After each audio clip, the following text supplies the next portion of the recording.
Hey guys, it's Heather. In today's video, I'm going to share with you the best foundation that I've found to cover melasma, hyperpigmentation, dark spots, acne scars, anything like that. The Estee Lauder Double Wear Maximum Cover is by far the best foundation that I found that gives me full coverage, and it just makes my skin not look like I have makeup caked on my face.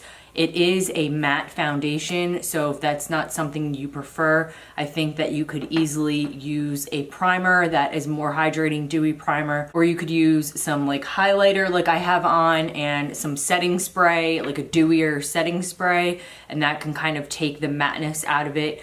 But overall, I wouldn't say it's like a flat matte, but it is definitely matte. So this foundation is suitable for your face and your body. It has an SPF of 15 and it retails for $42, and you get 1 fluid ounce of product in this bottle. And on the Estee Lauder website, I see that they've added new shades, which is great because when I first ordered this, the 2 lightest shades they had were these 2, which are Creamy Vanilla and Creamy Tan, and they are by no means light, not to mention that the product does oxidize. So they now have a total of 16 shades to choose from on their website. And before we get started with the application and I show you the coverage, I just want to swatch for you the 2 that I have. The Creamy Tan is what I have on my face today, and I will swatch that one along with Creamy Vanilla, which is a more yellow based. It does work on my skin, but it doesn't work as good as the Creamy Tan does. So here they are side by side. This is the Creamy Tan and this is the Creamy Vanilla. So I'm gonna rub these in and show you side by side the differences. This one is the Creamy Vanilla, and then underneath it, the darker one is the Creamy Tan. And these were for a while, I think they're 2 lightest shades, and I'm really happy that it looks like they added some lighter shades and some darker shades so that it covers more of a range of skin tones. So let's get started with the product application and my story with melasma and hyperpigmentation. So now that you can see my face a little bit better because I don't have any makeup on, I just kind of wanted to share with you my journey with melasma and discoloration. I would say it started in my mid to late 20s, and I definitely was guilty of abusing my skin in the sun.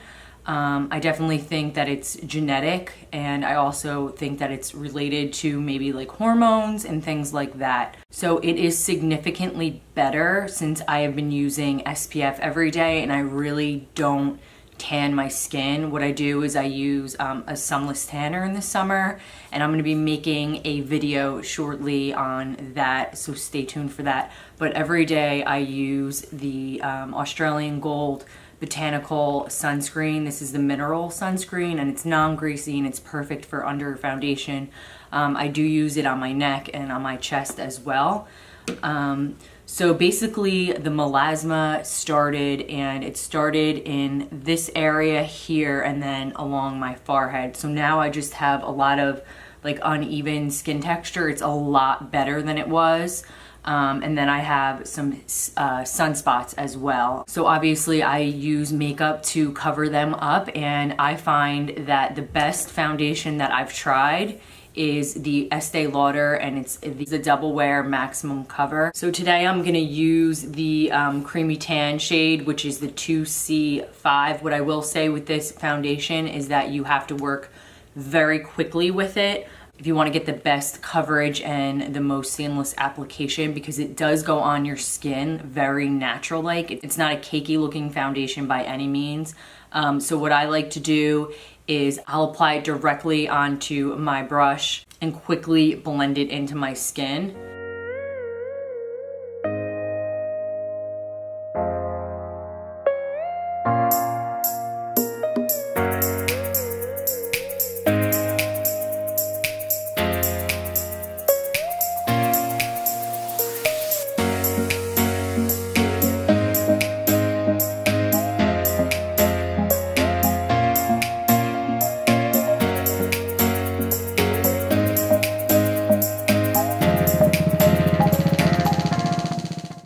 this is how it covered with just one application. I literally just put like a few drops on the top of my brush. This is the Morphe M439 if you're interested. It's really affordable and it's a really, really good blending brush.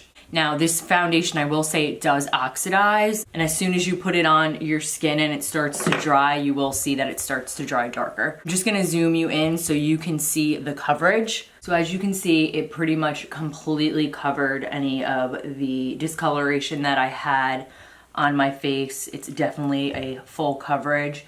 And the finish, it's not tacky or anything. Like, it's a little bit tacky, but not much. It's a matte finish. And it covers everything. Normally what I'll do if I'm using any other foundation, if I want to do like a dewy or a more satin finish foundation, I will go in with the Maybelline cover stick and I'll kind of just quickly pre-treat any of those areas that I don't like. With the Estee Lauder, you don't really need to do that at all. I will say if you do have a lot of melasma or really dark spots, I would definitely go for a darker shade. I think that is your best bet in getting it covered. Or just try the trick where you do the foundation stick first. This is the Maybelline foundation stick. It's super affordable. So I'm gonna quickly put the rest of my makeup on. Okay, so now that my makeup is fully done, you can see that my skin looks much more covered and that the foundation does a really, really good job of covering my skin, but still giving it a skin-like appearance so that you're not like crepey or overly caked out. I will link the foundation down below in the description box so you can easily find it, and I'll see you guys in my next one. Bye guys.